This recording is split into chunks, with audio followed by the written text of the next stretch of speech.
Hey y'all, I'm Elisa. And I'm Samantha. And welcome to Watch for Deer. Welcome, guys. Hello. Oh, we're here. Yeah, we're here. We're here. So, what you got for us today to drink? Oh. What were you drinking today? Okay, well, today's episode is brought to you by water. That is not fun. Yeah. Yes, it is. No. Yeah, I drank enough for me yesterday. And the thought of cracking open a bottle of wine made me want to vomit. I was like, yeah, I'm not there. So I have my wine glass. Nice. And you're going to fill it with water. I can still be fancy. You are, And so here's the pour. I like it. Beautiful. It's a beautiful. Look at that. It's a beautiful, clear, purified water from the Walmarts. It's our favorite flavor. It's a great value purified water, and it's delicious. So cheers. So pure. So ready? Cheers. There we go. Hydrate, y'all. Hydrate. Yeah, I could have took that advice yesterday. Hydrate. So this past weekend, what the crud? I think your mic might not be plugged in. There we go. Is it good? Okay, we're good now. Went to Marshall game. Yes. Last weekend and this weekend. Nice. Last weekend was the first home game. And then there's some things I was really disappointed about it, and I actually complained online. And I don't think I've ever complained online about Marshall. I never really complain about anything. And I'll post fun stuff like on my Facebook. But yeah. Like most of my personal life, I don't really post on there. Most of this stuff is always funny or usually pictures of my friends. I don't post a whole lot of ever personal things. I mean, I know those are personal, but you know what I mean. But I was aggravated. We went into the Marshall game, and we have season tickets. Mm-hmm. And we've had season tickets for years. You know me. I don't really like to miss a Marshall home game. And I go in, and the Jumbotron that's in front, so we sit underneath the big Jumbotron. Okay. Underneath field goal. And, yeah, what's it doing? It's just this connection. Okay. Just keep talking. Okay. So, anyways, and looking out onto the field, the Jumbotron, the baby Jumbotron, I guess you could say, is gone.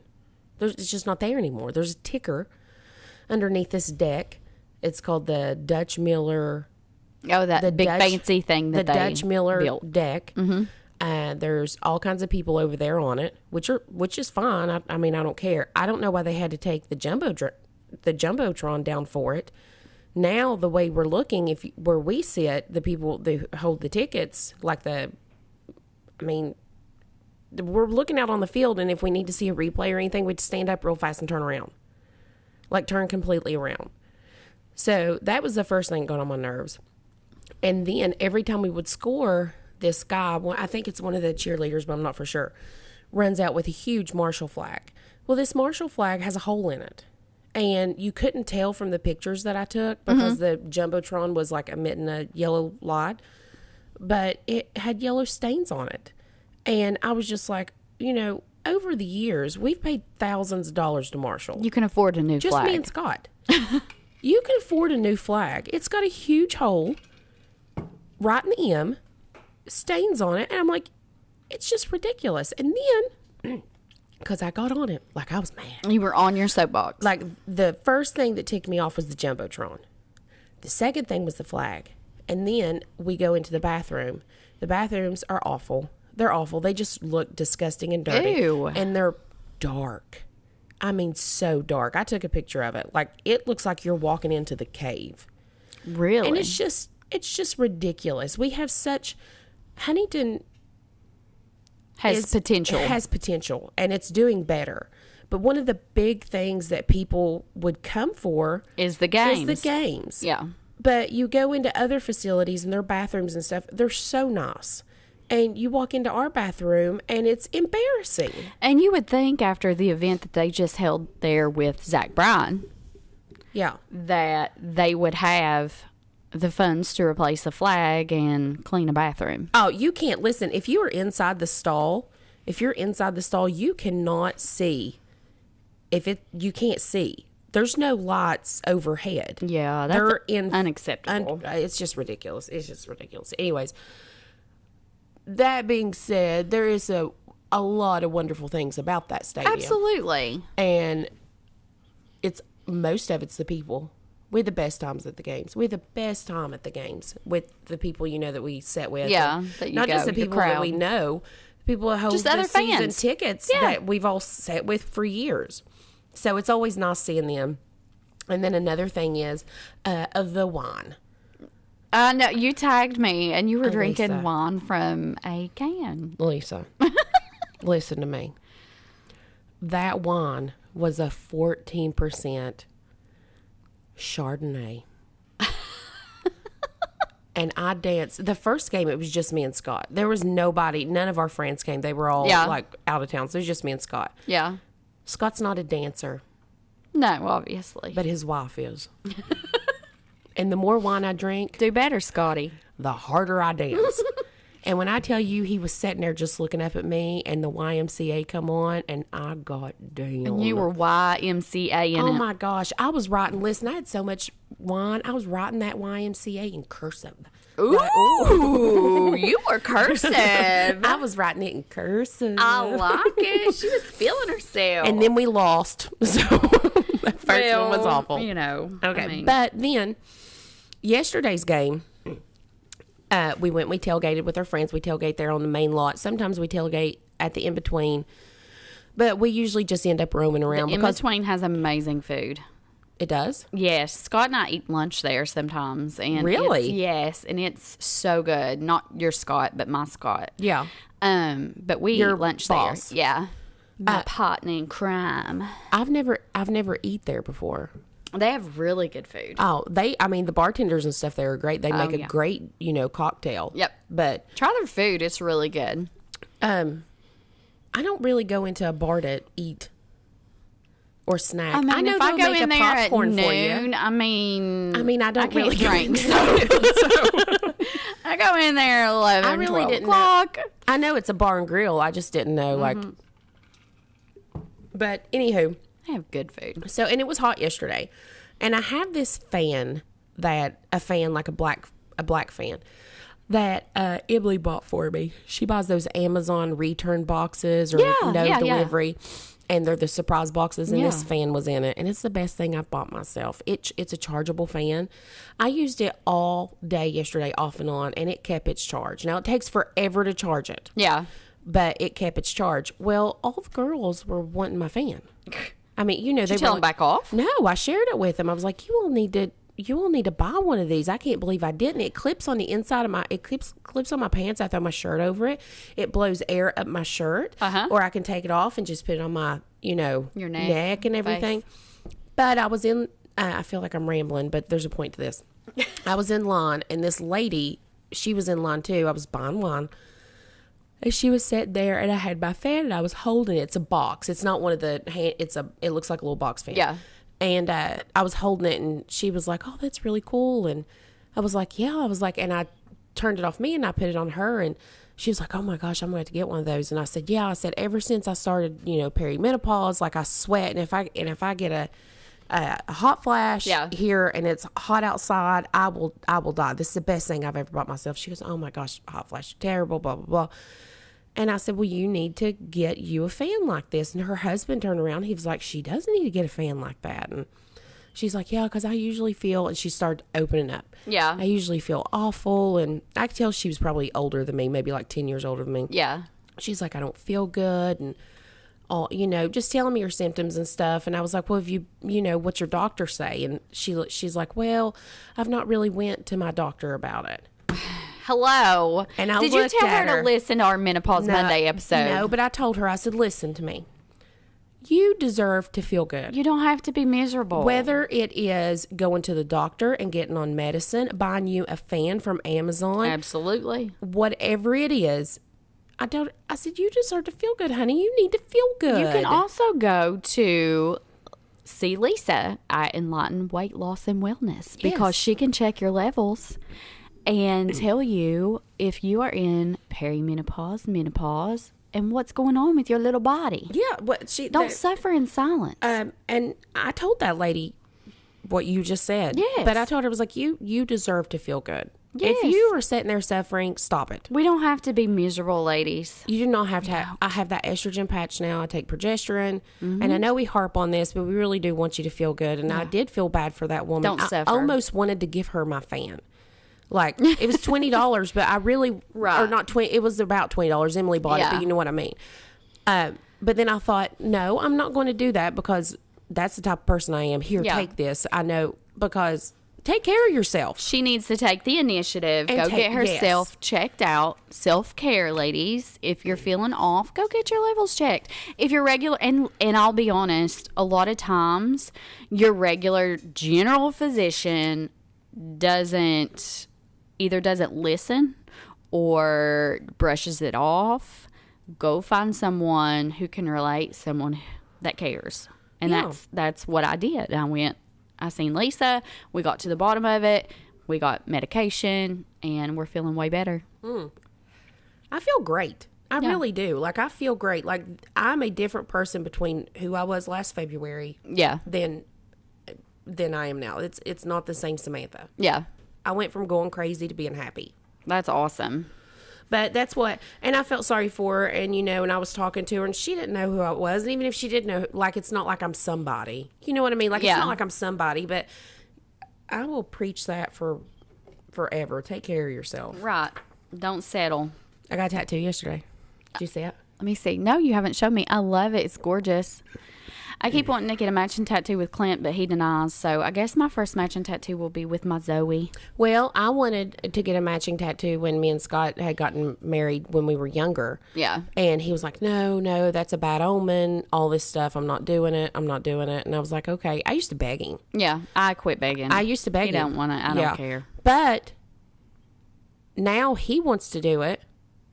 And I was like, no. But here's the thing. I wouldn't mind doing it with him. Yeah. But I think it hurt my feelings so bad when we were younger. Oh, yeah. You know what I mean? Like that I wanted to get like, just maybe like an S and an S. Like, I wanted to do it just because Clinton and I, we like the music and I wanted to get just a music note on the inside of our wrist. Yeah. And. Yeah. And so I said I'll never get another tattoo. I think I'm being stubborn. Yeah. I get that. I mean, I think I am. I shouldn't be like that. I get that. But I think maybe that's what I'm doing. Maybe I should get a matching tattoo with him. I get it. Yeah, I'm being stubborn. I'm being a turd. That's okay. We can be turds. Can we? We're allowed. We're allowed to be turds. Yeah, we're allowed. We are. So the past 2 episodes, we talked about Herb. Mm-hmm. And the Fox Hollow Farm. Mm-hmm. He for some reason. Shit. What? Was I supposed to watch that documentary? No. Is that what this is about? No, okay. No. I mean, there is a documentary on, is it Netflix or Hulu? It's on Hulu. Okay. I was going to say there is a documentary, but we're just this episode's going to go just a little deeper. Okay. Just a little deeper. So, he never gained the notoriety like Dahmer or Gacy did just because. Did you see what I posted on Watch for Deer today? No. It's a little meme, little picture. And it says, husband, what are you over there? Who are you over there talking to? Me. And it says, Googling, did Jeffrey Dahmer use seasoning? That's like something I would post. I mean, it was just, that was a little fun. No, little dark humor. No, your stuff is awful. You like the one that I did of Ed Gein's couch? It was pretty cool. That wasn't actually his couch. I know it wasn't. Okay. It was AI. Okay, continue. But I don't think that he really ever gained the notoriety that like Dahmer or Gacy did because he never got to go to trial. If you'll remember, he took himself out of the equation before he could get caught. Yeah, he unalived himself. He unalived himself. So he very well could hold the spot as having the most victims. As we discussed in the prior episodes, there was no way to guess how many victims that he had. And in the first episode that we did, part 1, you kind of took the 10,000 bone fragments and calculated an estimate of at least 50. Yeah. That was just a ballpark estimation. Yeah. It could be very well more. It could be higher. than any other serial killer in the United States. When we consider the I-70 murders or the Strangler, that he dumped bodies along the interstate, this number could be more. 13 men have been positively identified, and many more lay unidentified still to this day. So, yes, I said part of your homework was to watch the documentary on Hulu so we can have a discussion, but obviously we didn't do that. But today I'm going to kind of go over that documentary and the hauntings and paranormal activity that has been experienced at Fox Hollow Farm. Oh, okay. So, okay, can I actually go? Okay, this goes along with that. It does. All right. So last night, my friend Michelle, yes, my best friend, love you, Michelle. Don't be jelly. I know you longer, but you know, like the girl I hang out with all the time. She's awful. She's awesome. Yeah, I'm sorry you say she's awful. I was like, Elisa, she's awful. Anyways, screw you, Michelle. Just kidding. But she's a teacher too. But yes, I drank too much at the game. Yes, Scotty drank too much at the game. We do not drink and drive. No, absolutely and not. It was an evening game, and we were tired, and we were hungry. So Michelle keeps a pull-out couch at her house for me and Scooter. So we were like, well, let's just go get back and get some food, and I'll just crash at your house and get up in the morning and go and home. Drive home. Yeah. Right. So we went to her house. Because that's a responsible thing to do. Yes. Absolutely. Don't drink and drive. Or call a friend that's sober to come pick you up. Or come pick you up. And I mean, it was later. It was like 9:30 or 10. I wasn't going to do that and then have to go back to Huntington. I was just going to go back to her house. Yeah. Anyways, I was laying there. I was asleep. Scotty was asleep. And I don't know. And I told her this morning, I was like, is your house by chance haunted? She's not lived here very long. I was like, is it haunted? I don't know. All night I just had these weird feelings, like, and I was having weird dreams, and I'd wake up and I'd look around, and I swear I'd feel like somebody was watching me, like, and she started laughing. She's like, no. I was like, okay. Even today, I can't shake the feeling of, it was just eerie. Creepy. It was just creepy, you know, like the dreams I was having, and so I don't know. And one of the things, and listen, I know I was drinking last night. I get that, but I never get the heebie-jeebies. The heebie-jeebies, but I wasn't shit-faced. Yeah, I wasn't. Yeah. We were listening. Me and her were listening to Phil Collins, and we were singing into Spatulas. We were feel it coming in the air tonight. Oh Lord! So we were singing into Spatulas and stuff, and we were just having a good time. And I told Alexa, and I was like, volume down. And I swear to you, listen to me. And I'm not making this up. It happened. I heard a voice where Alexa was at.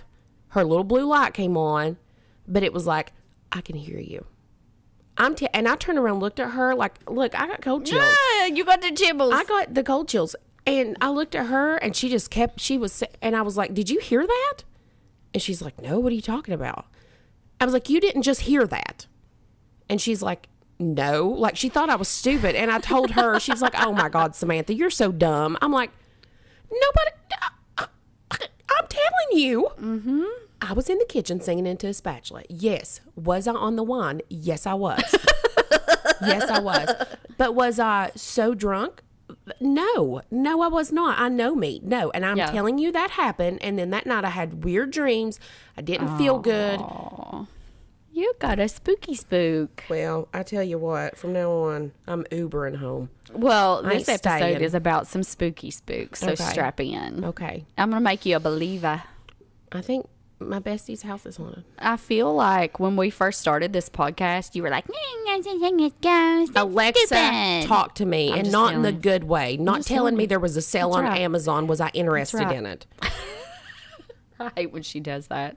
Oh, she burns me up. I think I get a delivery, and she's like, there's a sale on something. I'm like, shut up. No, leave me alone. All right, anyways, I digress. I'm sorry. Go ahead. Okay, so the documentary that we were supposed to watch was the Fox Hollow Murders, Playground of a Serial Killer. And this is on Hulu. You guys can go back and watch it. And I just want to kind of state some facts before we get into the actual haunting. So in the 80s, for gay men, the gay bars were really the only refuge where they could truly just be themselves. It was the only place that they could be free and normal and not hide who they really were. However, many gay men began disappearing. Now, AIDS claimed many gay men back then, but something more sinister was in play.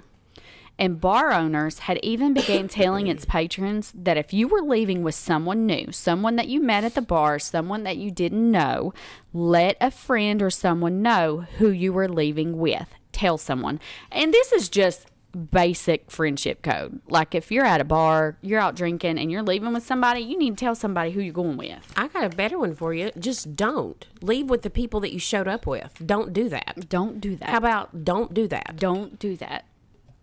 So let's get into some of the hauntings at Fox Hollow Farm. Are you ready? I'm ready. Okay. So when Robert Graves and his wife found a beautiful Tudor-style estate not far from where they currently lived, they had no clue of the history behind this property. Over 10,000 square footage, including 9 bathrooms, 4 bedrooms, an apartment. That's how big that house was? A library, and an indoor swimming pool. I mean, this place had it all. It was an actual Tudor-style mansion. It was huge. Being horse people, they were hooked once they seen the stables on the property, along with a 4,000-foot garage. This property was listed at $2.8 million. And there was some suspicion as to why it was so cheap. A home like this should go for way more. So they called up their friend and realtor to request a private showing. So they're driving up to the estate, and they come across a sign right there at the driveway. It says Fox Hollow Farm. It's got a huge metal gate with a chain around it, so it's chained shut. After coming up on the home, Richard was curious why it was vacant, because this is an amazing piece of property, an amazing home. He said the home desperately needed some repairs, and the land and the pastures around it had grown up a lot. So he asked, he was like, why isn't anyone living here? So his friend and realtor tells him, do you remember the story that hit the news back in 1996 about the guy who picked up men in gay bars downtown and killed them? Well, this is that place that he brought him back to. Graves and his wife decided to look anyways. The home was very well built, but of course it hadn't been kept up. It had sat empty for so long. It would require a lot of work and a lot of money. But it did have a lot to offer. Hydrating with that H2O. It makes me feel more fancy, too, if I drink it out of a wine glass. Oh, absolutely. I think I'm going to start drinking all my drinks out of a wine milk glass. out of a wine glass. It's fancier. Do you want me to bring us a glass of milk? No, I hate milk. You hate milk? God, I hate milk. Oh, my God. Do you want to know? Chalky milk is my favorite. No. Do you want to know what strawberry? One of my favorite white trash hillbilly meals is? What?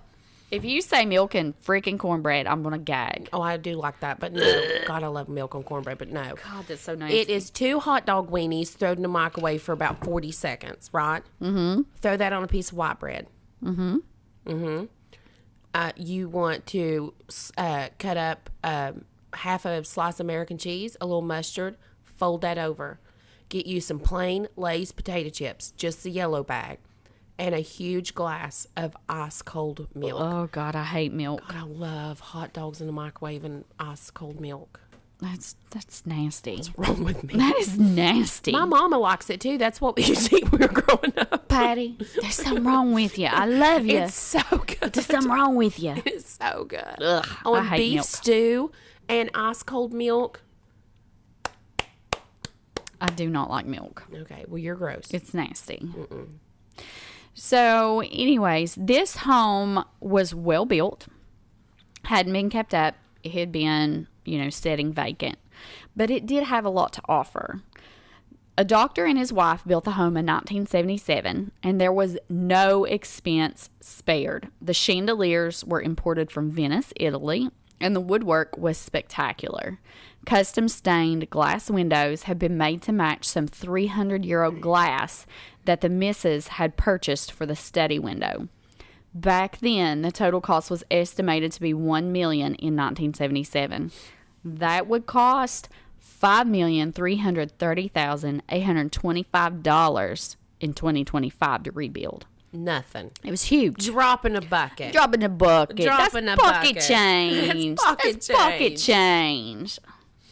Why I talk about my microwave weenies And ice cold milk. and ice cold milk. Pocket change. Pocket change. The Graves, while impressed with the home, left with a few questions that they really had to work out. The first one, could they actually live here, knowing the history of the home? Number 2 was, how much money would it actually cost to repair the home to her former glory? Because it had sat empty for about 5 years, and not only that, it was stigmatized due to the tragic history of the home. Homes like this, one moment please, with rough past are usually labeled psychologically impacted and are extremely hard to sell. Despite the horrific events that happened in the past, the Graves put in an offer, slightly less though, on the old gal, and was super excited to own something that was so special and so unique and had such an amazing history. Rejected. Now, this negotiation went back and forth for months and months. Months turned into years. And in 2008, the owner finally reached out to the Graves and accepted their offer. And by May of 2009, they moved in to the home. Now, there also comes a drawback to owning such a very well-known place. When shows would release a documentary, there was always a new influx of people coming by to catch a glimpse of the home where Herb murdered so many men. So it was an attraction. People wanted to go see it because of the history. Yeah. Just to see, like, oh my gosh, this is where, so many people died. I would not want to see that. Now, not murder. Like, why? That I would think that there would be so much bad junk there. Bad juju. We're going to get into some bad juju. Yeah, I would just think that there'd just be so much bad. Yeah, juju. Mm-hmm. I don't even know what juju is, but I feel like that sums it up. Just bad. Bad juju. Sure. Bad juju. I don't even know what juju is, but that's what I think it is. The paranormal events actually started out pretty small, and really they weren't anything more than just like an inconvenience. When running the sweeper one day, Vicky, who was Richard's wife, she was in the swimming pool area. Yeah, because God forbid Richard run the vacuum cleaner. Yeah. He's out doing manly things. Yeah. Manly things. Go ahead. Now, she was in there and she was vacuuming up dirt in the pool area. Mm-hmm. We know the history of the pool area. Yes. Her sweeper stopped. Just stopped. Mm-hmm. So she looks back at the cord and it come unplugged. Sure. Which I've done that 1,000 times. Sure. You're vacuuming in the room, you reach the end of your rope, literally, and it unplugs from the wall. Mm-hmm. So she too thought, okay, well, I must have pulled it loose. So she plugs it in and she starts sweeping again. And her vacuum dies again. This time, the plug was sitting more than a foot away from the outlet, but the cable was still slack. What do you mean? Like someone had unplugged it and tossed it. Oh, okay. Instead of just pulled loose and dropped. Yeah, but I mean, I can come up with an explanation for that right now. If she was tugging on it too hard and it pulled out and it slacked. So there, okay. No way had she pulled that hard. It was as if someone or something had unplugged it and threw it down. Well, you know what? I'd have been like, thank you, Ghost. I think I will watch a Netflix. Be like, I think I'm done vacuuming. Yeah. You know what? Thank you. I appreciate that. Next time, how about you don't unplug it and you just destroy the bitch? Just destroy it. Just destroy the vacuum cleaner. So she plugs it back in. She goes back to sweeping and she witnesses the cord forcefully removed from the outlet and thrown down. You know that's a woman ghost, right? I know what happened there, but I'm just telling you, that is a woman being like, ma'am, take a break. Take a break. You don't need to be sweeping. Go get Richard. Let Richard sweep. Let Richard do it. Let Richard sweep. So she's seen this. She was staring right at it. And at that moment, she also recalled a feeling like she was being watched. And she really felt that her presence in that pool area was just not wanted. This would be the first of many encounters at Foxholler Farm. Okay. So a few months later, one of Robert's co-workers, his name was Joe, he needed a place to stay. Yeah. What better than to rent out the apartment that they had? Absolutely. Make a little extra income. Make some money. Nobody's staying there. Come move in, Joe. So Joe came, he looked at the place and found it was just what he needed. Now, Robert did warn Joe about the history of the property. Good on him, because I would have been pissed if I'd have moved in and then found out later what happened. Yeah. So good on him. Joe did not seem fazed at all by the history of the home. The first night he moved in, Joe recalled having a vivid dream. Does that sound familiar, Samantha Lee? I had weird dreams. Like, I mean, it was just weird, and I'd wake up, and I just didn't feel right. Like emotionally, I guess. Like, I was just like, I just wasn't comfortable, like in my own skin. And I felt wonky, and I was like, and you felt a presence. And her dog did not settle down. Mitzi didn't settle down all night because she slept with me. She was up and down, licking my face, because ringing her doorbell. She could say things she was ringing or sense She that was you ringing could the not. doorbell because she has taught her dog to ring a doorbell when she needs to go out. And she'd keep ringing the doorbell, and she'd run back and forth, and she would we took her out before we went to bed. Yeah. And it just wasn't, like I said, it just wasn't, but I'm telling you now, Alexa. It wasn't Alexa who talked to me, but it sounded like it was from her. Maybe we should Google the history of her home. Well, it wasn't even the can we do that? I don't know. Get me the property address. I'll do a little deep dive. It's from Ohio. Yeah. Hey, Michelle. No, I will. I'll get you. I'll tell her. No, don't even tell her that. Okay, we're just going to do an episode on her haunted house one day. Let's do that. We're going to tell her. I'll get the address. Be like, so our this happened. She may listen to this. She'd be like, so this happened in 1913. So yeah, I'm gonna need that address. I'm gonna need some. I'm gonna need some history. Let's do a deep dive. I'm gonna deep dive into the home because there's something that happened. If you're, it was just weird. I've never felt like that before. Like I said, I've never felt. Like that before. She turned it into a believer. She's a believer. I don't know about all that. So back to Joe's dream. He recalled having a very vivid dream. He was running through the woods, compelled by a huge sense of fear. He felt like he was actually running for his life. He knew something was chasing him. He never could see or tell what it was. He bolted up awake and sat up in the bed, and his heart was racing out of his chest. One day, while out painting the home, Robert goes to meet his wife, Vicky, as she pulls into the drive. Standing there talking casually as they, in the driveway, Vicky becomes extremely distracted by movement that she sees in the woods. A trespasser, they thought. They had that happen all the time. People coming, wanting to be nosy, see where Herb lived, where Herb murdered everybody. It wasn't out of the ordinary. She was starting to yell at the trespasser, but then she realized the lower half of his legs were missing from the thighs down. And then he was gone. Robert went to look for this trespasser. He couldn't find anyone. He couldn't find any footprints. No disturbance whatsoever. Well, I mean, if he didn't have any legs, of course he wouldn't find footprints. It's an entity. Ain't got no legs. God. My leg, Lieutenant Dan. Sorry, I should not have said that. I got no legs. So Joe would be eating one night in his apartment, and he would hear knocking on the door. He stopped what he was doing, and he went to answer the door. and there was nothing there.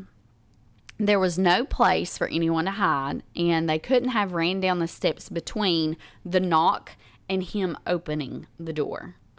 Shrugging it off, he closed the door, but he felt like someone was in the room with him. So Joe sits down to watch TV, and he sees just a glimpse of movement out of the corner of his eye. Searching the apartment again, Joe didn't find anything. Nothing at all. So at this point, Joe and his dog Fred would encounter another spirit on a late evening walk. Strolling through the woods, Fred, his dog, suddenly stopped. He just stopped and he was staring into the woods silently. And then he bolted. Joe could not see a thing visible.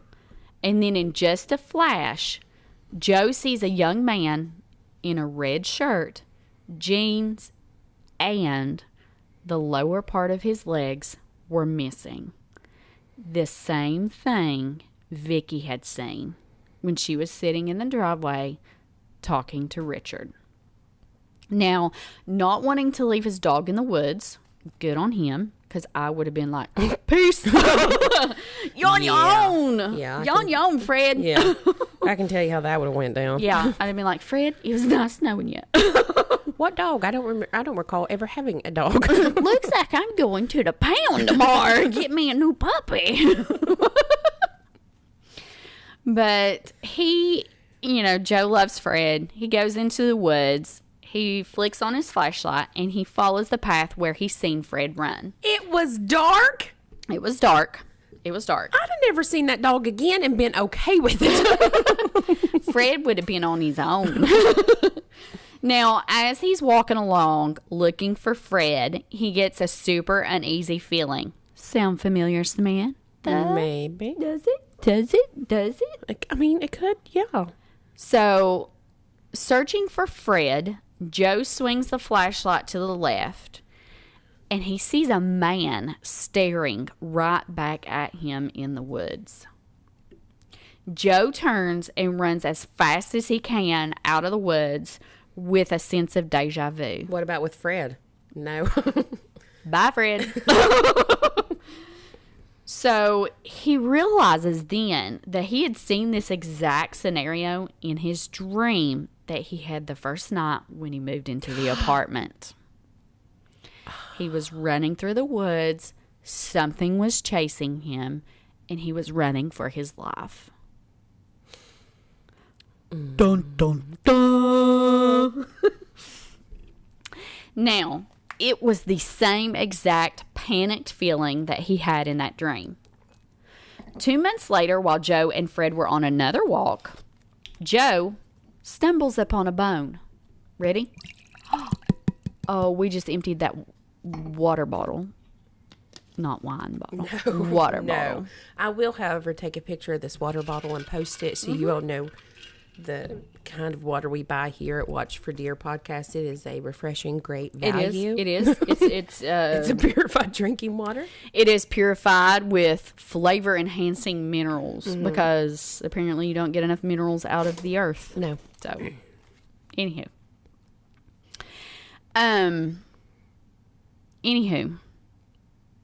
Yep. I'm lost. It's okay. Keep on Where going. did we go?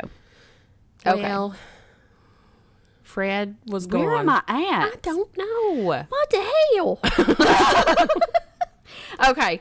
Anywho, 2 months later, while Joe and Fred were on another walk, he stumbles upon a bone. They send the bone to a forensic anthropologist, and they confirm it is the bone of a human. Mm-hmm. It's human bone. Why would you say human? I was going to say deer, but okay. I said human. Okay. Anywho, it was concluded that the bone that Joe found was a left femur shaft, and judging by the state that it was in, had been there for around 15 years. Now, Vicky says, still to this day, random bones just seem to appear.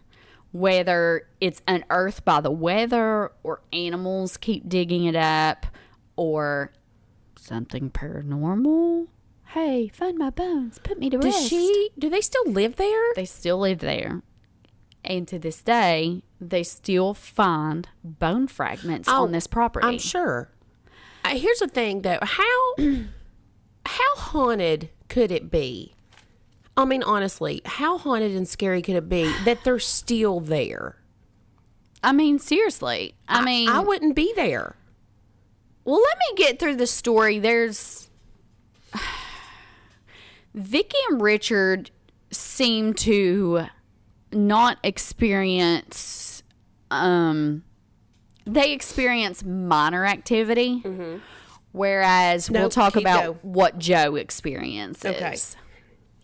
So one night, Joe gets woken up to extreme pounding on his door. Like, I mean, it is beating and banging at his door. And he goes to look out to see who it is. The door knocker on his door was found at a 90-degree angle, just stuck. This heavy iron door knocker was pulled out as though invisible hands were about to knock. Right as Joe is staring at it in bewilderment, it gives one last knock before falling. So he gets back in bed and he notices Fred is under the bed and he is cowering, watching and looking behind Joe. Animals sense stuff that we can't even begin to see or feel. Then comes the sound. Joe hears the bedroom door knob turning. No. As if someone's opening it. No, Joe, it's time to get the heck on out of Dodge. It starts to jiggle. No. Left and right, like someone's shaking it, trying to get in. No. And then it stops. Oh, God. Joe waits with bated breath. Then, bam! You scared the shit out of me. You gave me a friggin' heart attack.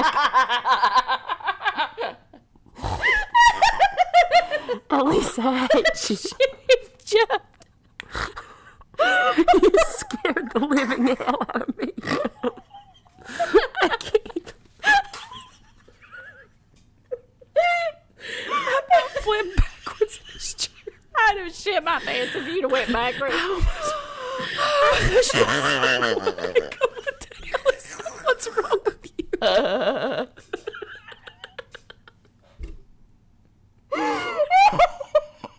I hate you so bad right now. I'm almost in tears. You need to go to the doctor and have that noise checked. Oh shit, I'm crying. I'm literally crying. You jumped. You scared me so bad. When I tell you that my butt cheeks grabbed this chair so hard.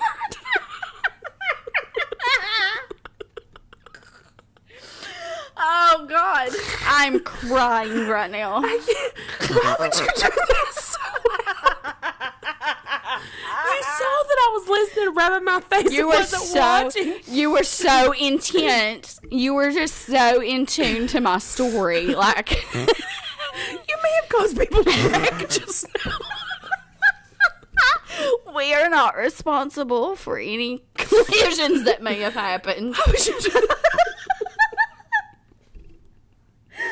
Oh God. Okay, I'm on high alert. What is that sound that your body's making?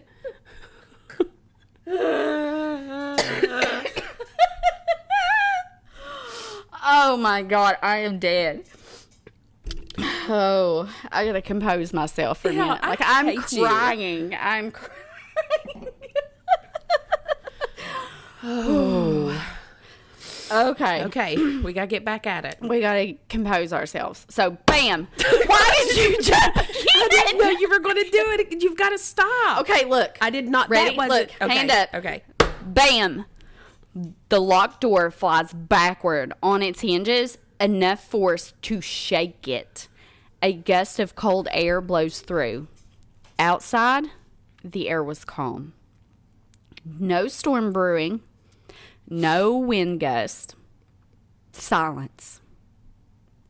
Quiet. That is when a man or an apparition now stands in front of Joe. Not the one he had seen before, that it had no legs. Not Lieutenant Dan. Not Lieutenant Dan. Not Lieutenant Dan. But a different man. His face showed terror and panic all over it. Just as quick as he appeared, the apparition runs off into the apartment and dissolves.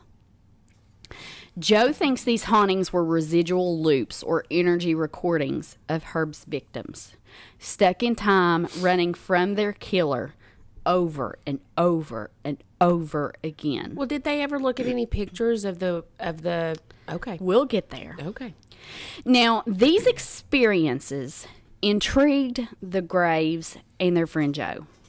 So they started to research the case, and one night, when watching some of the old news segments, Joe blanches and he pauses the video.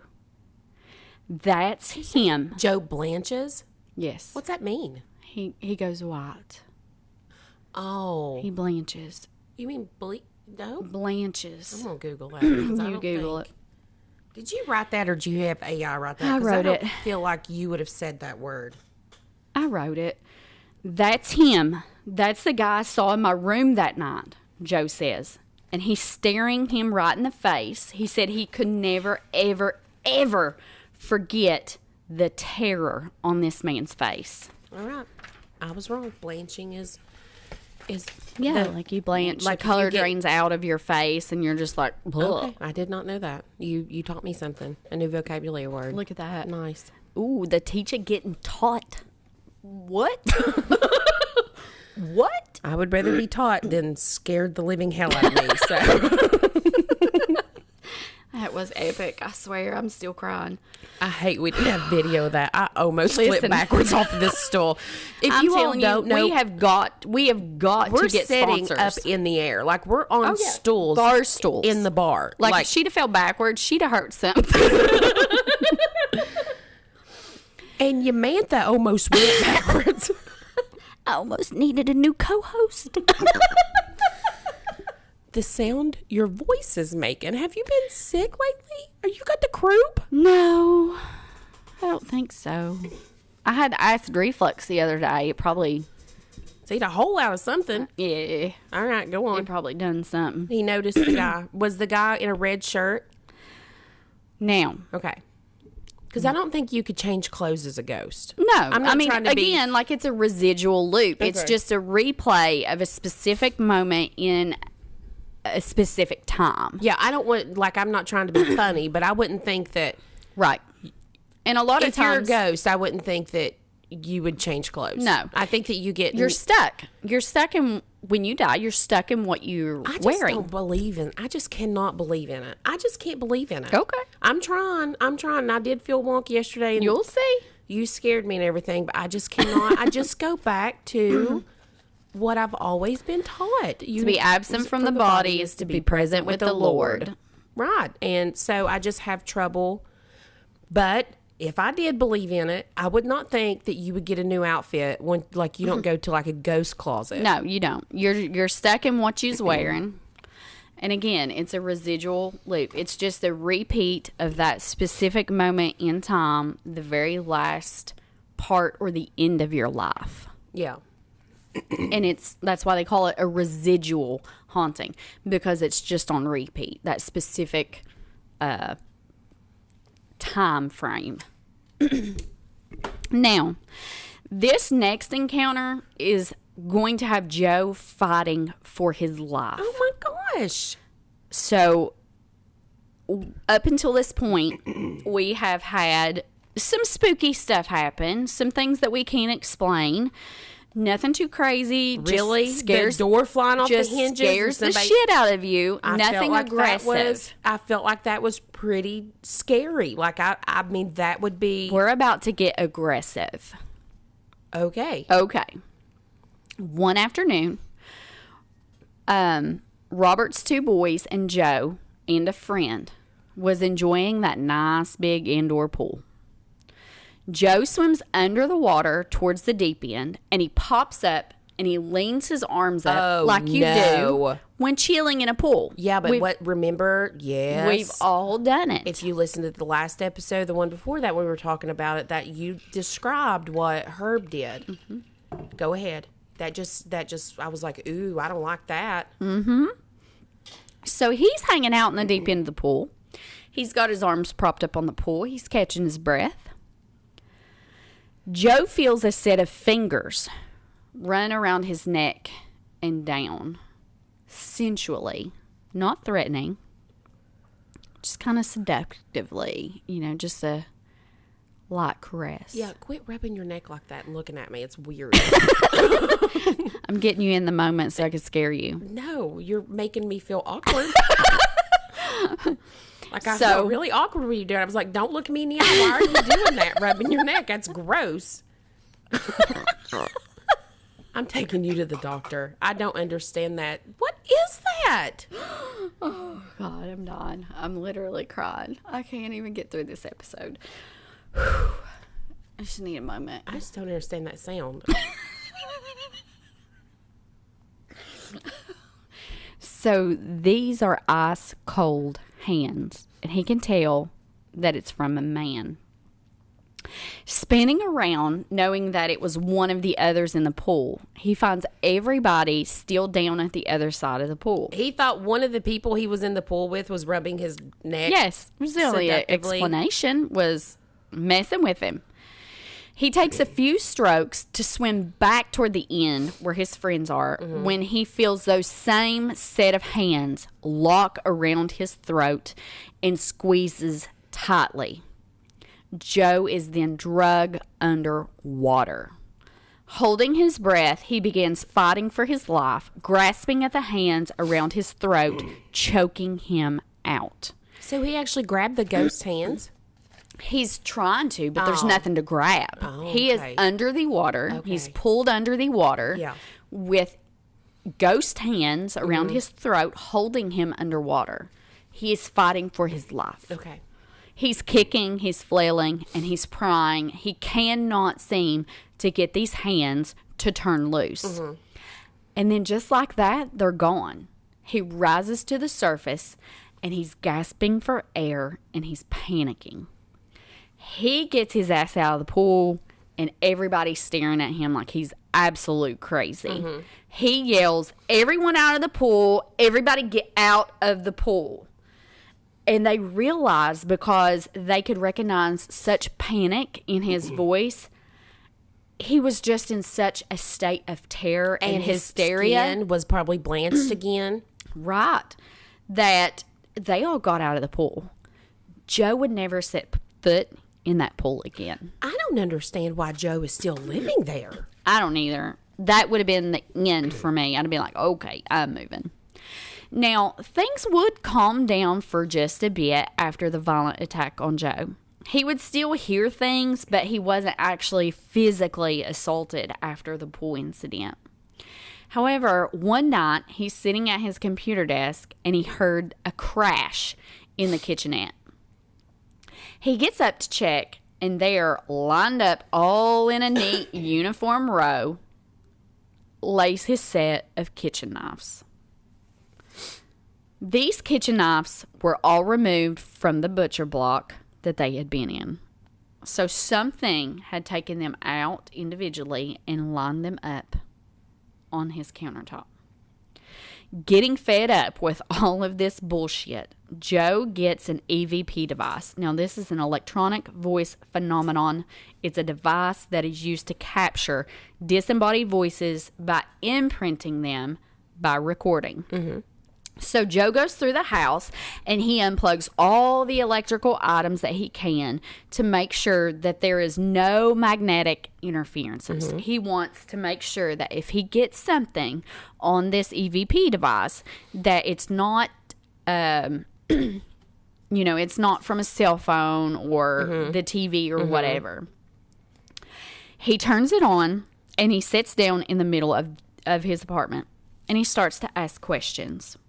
Who are you and why are you here? A few minutes go by, and then Fred, his dog, fuzzes up, and he starts growling. Mm-hmm. After that, Joe goes back, and he listens to the recording. Do you have the recording? I don't have the recording, but I'm sure I could probably Google it. Because I think there's a bunch of recordings on the documentary. Like when you watch the documentary, you can hear the voices. Did you watch the documentary? Yes. On Hulu? Yes. Okay. Who is the guy on there? The one that looks crazy. That's Joe. Oh, no. Oh, you're talking about the other...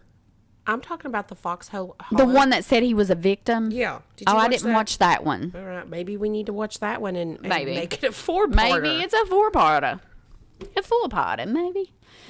But he asked, when he asked during this recording, he asked, is anyone there with him? He plays this back and he distinctly hears the married one. And again, you can go, you can watch this, you can listen, and you can hear it audibly.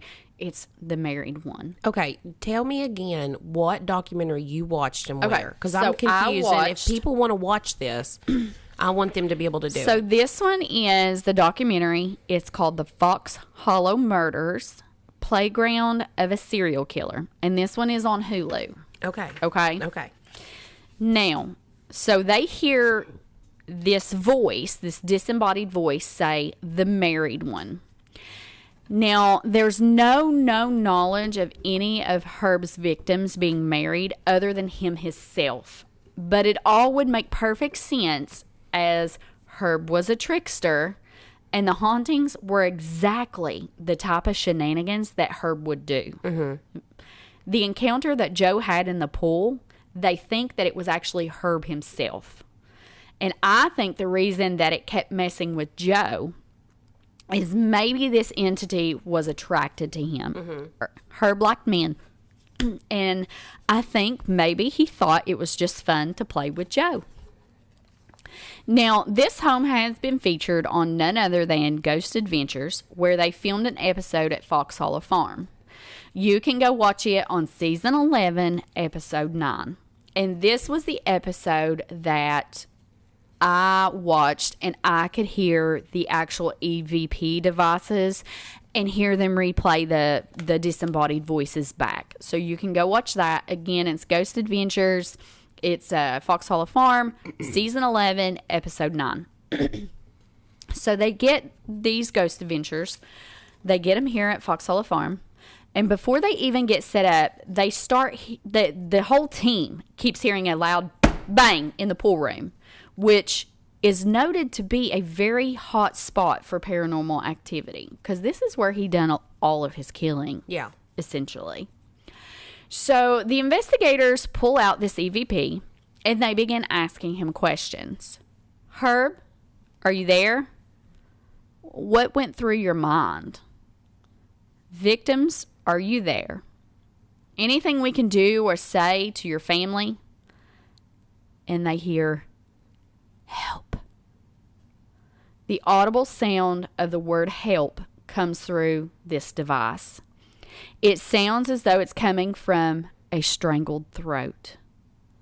They pull out the spirit box next. And again, they're still in the pool room because this is spirit box. It's another ghost hunting device that records and picks up like these energy and frequencies. The only ghost hunting device I know is that one that you throw on the ground and click a button with your foot and it opens up. No, that's called Ghostbusters. And it sucks you in. That's the only one I know. And it's called Ghostbusters. Yeah. I'm going because we need to go on a couple of spooky adventures. Mm-hmm. I'm going to order some EVP devices. No, you are not. Off of Amazon, and I really want to go do a tour of Shawnee.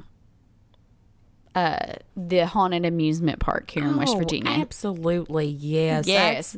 Yes. Yes, at dark. I've never wanted to do anything more in my entire life. That's right. Yes. I'm going to get us some voice boxes, some spirit boxes. We're going to go right ahead. ghost hunting. I'm going to get us a lemonade and cotton candy, and we're just going to go and have the damnedest time. She's like, I want a corn dog. I'm going to take a corn dog. Yeah, a corn dog. Wear a diaper. That way when I crap my pants. So, during this experiment, they ask for the name. And the box replies, I'm dead. Now, the investigator then proceeds to ask if Herb killed him, and it replies, I don't know. Then he asks how many men Herb killed in the house, and the box responds, Herb did it. Like, you can hear all of this, like, through, like, on this show of Ghost Hunters. Mm-hmm. They move to the woods now to see if they can get a read on the entity that Vicky and Joe had seen. Can I ask you another thing? I know we keep interrupting, but this is what we do. Yeah. So he's like, how many did he kill? Herb did it. Yeah. What else was it? Like, what else did he say? He asked for their name, and they say, I'm dead. Okay. So why couldn't, if they can say I'm dead, why can't they say their name? Why can't they say their name? It doesn't make sense to me. I don't know. Stuff like that doesn't make sense to me. I don't know.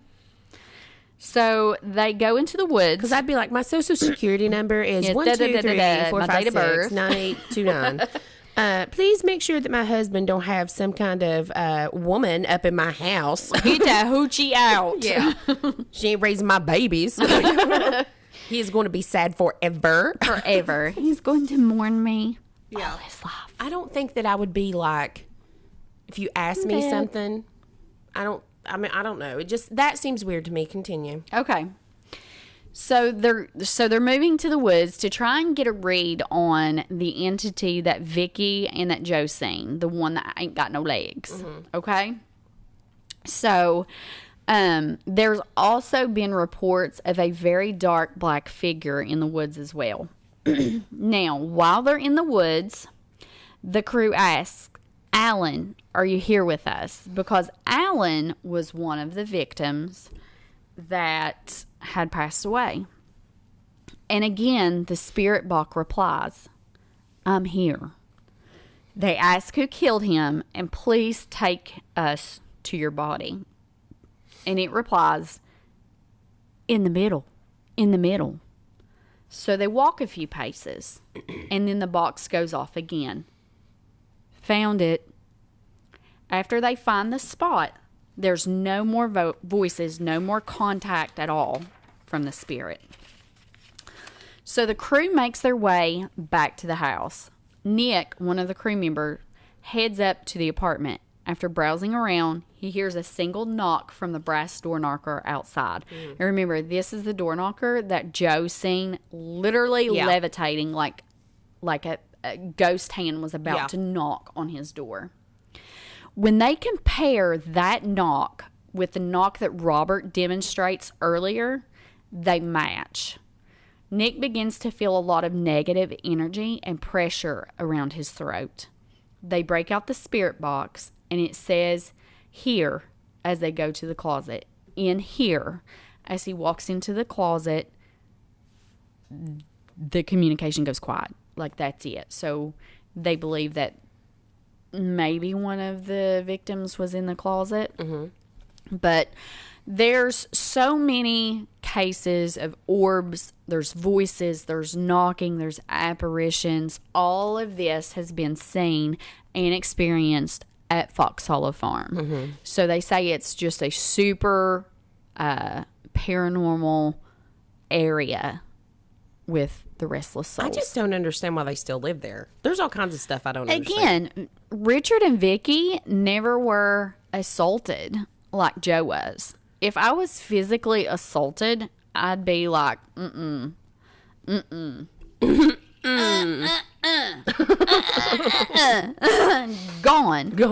Gone. I splashed the holy water on it, it would be called the kerosene, and I'd light a match. Burn it down. Burn it to the ground. But those are the hauntings of Fox Hollow Farm. Okay. So that was I was interested. I was so interested in that. You scared the living hell out of me. That was amazing. Yeah. You really were. Like, I had you sucked in. Well, I wasn't paying attention. I was rubbing my eyes. You were talking. I was rubbing my eyes, and I was listening so intently. It's all about theatrics, and baby. When you hit, it scared me so bad. I mean, it really did. Like, I'm uneasy right now. So if you guys like the episode, be sure to go follow us on Spotify or wherever you get your podcasts. Be sure to rate us. Send us your deer tales, which is your story that you may have of a paranormal activity. Who knows? Something cool, something fun. Email us at watchfordeerpodcast@gmail.com. Go follow us on TikTok, Facebook at Watch for Deer Podcast. Y'all be safe and watch for deer.